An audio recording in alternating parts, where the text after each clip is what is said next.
dilahirkan pertama sendiri. Tetapi kita sedar bahawa dengan melalui masa, daripada semasa ke semasa, kita bukan sahaja mahu melihat kepada soal-soal yang mungkin kita dapat usahakan sendiri, tetapi kita juga mahu supaya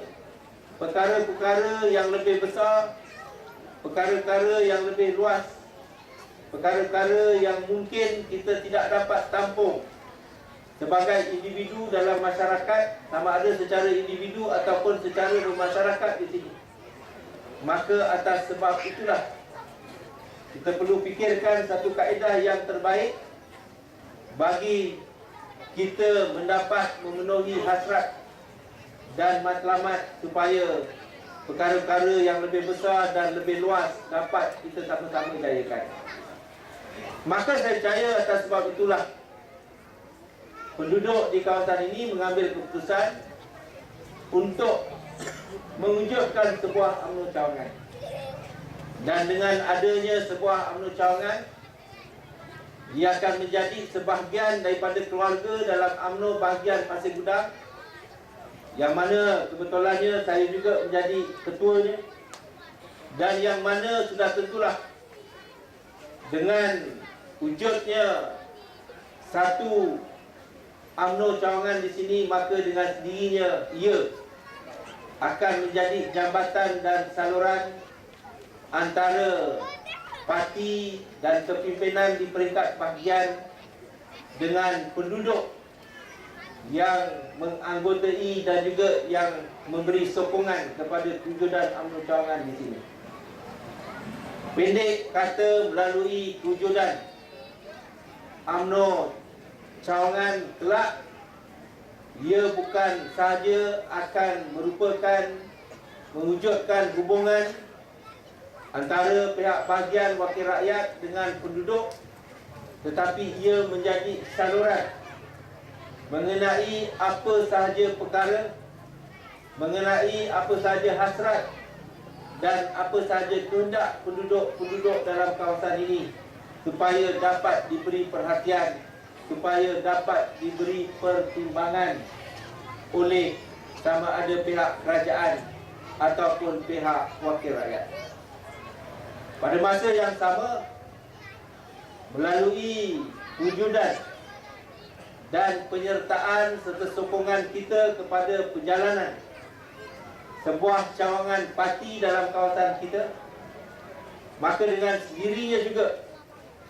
kita akan dapat memainkan peranan bukan sahaja melihat kepada soal-soal yang ada di hadapan kita, yang kita hadapi sebagai penduduk dalam kampung, tetapi secara tidak langsung kita boleh juga menggunakan saluran wujudan cawangan itu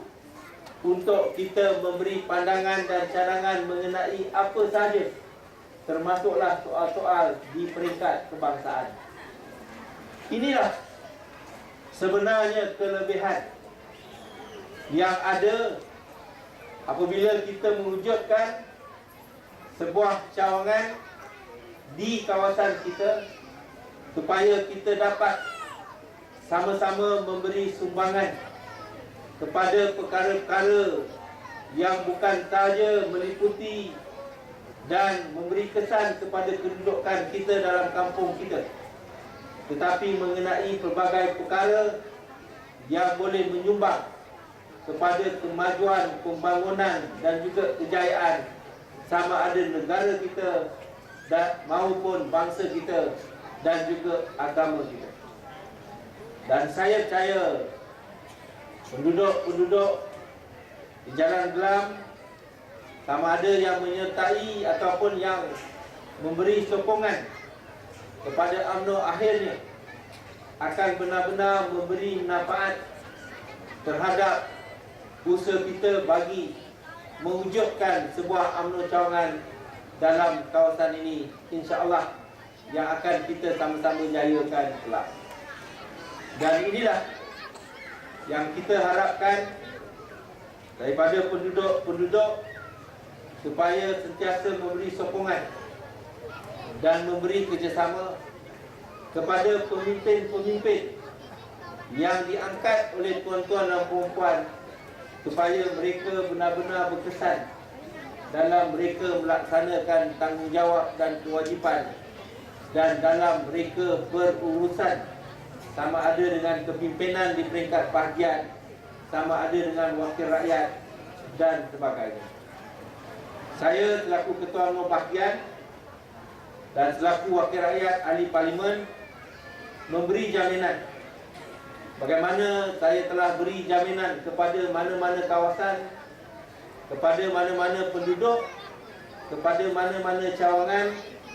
segala pertimbangan yang seadanya akan turut diberikan kepada apa saja permintaan dan permohonan yang dikemukakan oleh penduduk-penduduk Jalan Gelam kepada saya daripada semasa ke semasa. Tuan-tuan dan puan-puan, mendengar ucapan-ucapan daripada pengerusi Persatuan Penduduk Gelam sebentar tadi dan kemudian dituruti oleh Yang Berhormat Saudara MM Sami, saya perhatikan bahawa mungkin ucapan-ucapan itu menggambarkan satu permohonan dan permintaan daripada penduduk daripada satu kawasan yang selama ini selama 10 tahun 15 tahun telah dibuka kawasan ini, tetapi selama mungkin ikut apa yang telah dinyatakan 10 tahun tidak mendapat sentuhan daripada mana-mana pihak, khususnya wakil rakyat. Atas sebab-sebab yang tertentu, seperti yang telah saya katakan, tak mahu nak dibuka kembali parut yang lama. Saya percaya memang mungkin setelah lama tidak mendapat sentuhan, maka ada kewajarannya perkara-perkara yang telah dibangkitkan oleh tuan-tuan dan puan-puan melalui pengurusi tuan-tuan dan puan-puan. Saya juga ucapkan terima kasih kepada YB MM Sami kerana beliau lega saya ada sama, kerana beliau paskan semuanya kepada saya. Dalam beliau memberi sokongan kepada permintaan tuan-tuan dan puan-puan, beliau menyatakan pula bahawa kawasan ini merupakan reserve untuk LRT. Walaupun mungkin kawasan ini merupakan reserve untuk LRT, tapi saya percaya bahawa di sini ada juga ahli-ahli majlis Bandaraya Johor Bahru, Saudara Tuan Haji Mat Daud, Saudara Eng Angor, dan saya juga sebagai wakil rakyat. Kita belum dimaklumkan mengenai apa-apa perancangan nak buat LRT dalam kawasan ini. Kalau ada pun, tak tahulah, mungkin 5, 7, 8, 10 tahun yang akan datang. Dan dalam keadaan kita tak tahu ada ke tak ada projek yang sedemikian rupa. Dan kalau ada pun, jika dimulakan daripada Johor Bahru nak sampai ke Jalan Gelam ni mungkin makan masa bertahun-tahun. Jadi saya tak nampak ada masalah kalau kita boleh bersetuju untuk membuat bagi kawasan ini tempat sebagai dataran bagi kegunaan